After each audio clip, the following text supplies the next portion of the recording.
Thank you, Mr. Chairman, and witnesses for your participation and your insights. I think we all, once again, have the same goal in mind, which is sustainable housing, affordable and stable housing, if you will, for folks on the low-income spectrum.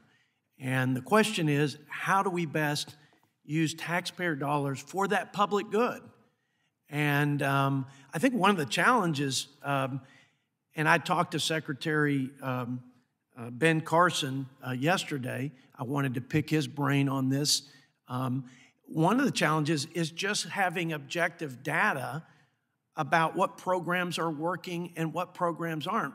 For example, the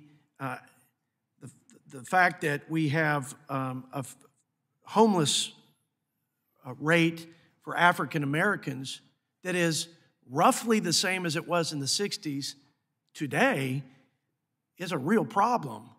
And it begs the question, what are we doing that's not working, and why are we still throwing money at things that are not yielding the outcomes that are better for all Americans? And because we're only as strong as our weakest link, and if there is a problem in this community, and I think we've got to find out why the monies aren't changing the situation. And I know there's been Inspector General reports that basically support that. Lack of oversight, lack of visibility into these programs so that we can make the investment on behalf of taxpayers where it will yield the best return. The cost drivers, inflation, out of control and affecting everything from groceries to gasoline to homes and home ownership and rental prices. 20% on average, about $5,000 per family. For many, that's too much. It's unsustainable. The regulatory cost.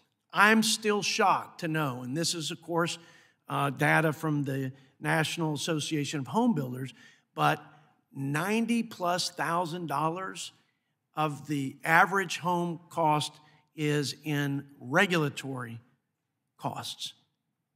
So we've got a lot of cost to wrench out in terms of regulations. Then there are the barriers or root causes to the lack of stability in housing for low-income individuals. One of the things that Mr. Carson mentioned was a housing second approach, where there are folks who struggle with addiction and mental health disease that if you don't address it, will be sort of this revolving door of in and out of housing.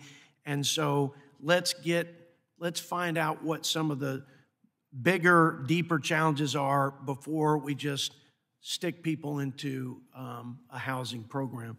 The other is incentives for self-sufficiency. If we're tied to work, then we will, individuals and families will just do better. And there will be more continuity in housing, and there will be a better chance for greater opportunities for that particular family, except my concern across the board for social services programs, not just housing, supplemental nutrition, child credit, all of these things are becoming a welfare without work expectation, and I think that's a disaster for the very people it's trying to serve, trapping people in dependence and poverty. But there's also the cliff effect, where people aren't incentivized to actually do better because they'll lose some of the government assistance. So there's a perverse incentive in this instead of a seamless off-ramp where people can come up and out of poverty and government assistance. Mr. Secretary Donovan, Mr. Carson had a lot of positive things to say about you, but mentioned the RAD program as an example of public-private partnerships, and said that there's a cap that is preventing the RAD program from growing. It allows for these housing authorities to shift to Section 8 and leverage public debt, private equity for greater maintenance. I'm curious, what do you think about this public-private partnership, and does it need to be expanded? It seems like those are always good ways to do business when you have skin in the game on both sides. Mr. Secretary, I'm sorry, I'm out of time. The Secretary can give a quick answer. Quickly, what I'd say is we do need to continue expanding options for public housing. It's a precious resource in the country, and RAD has been a pathway to bring billions of dollars of investment into public housing. And so I would agree with that. I also think expanding investments in family self-sufficiency and others that you mentioned are important, but I also think it's important to look at the evidence that there really is not evidence that investments in housing assistance decrease work. In fact, over the long term, vouchers and other rental assistance increases the work and earnings of recipients. And I think that's a show of how important it is as a baseline for economic success for families. Thank you so much.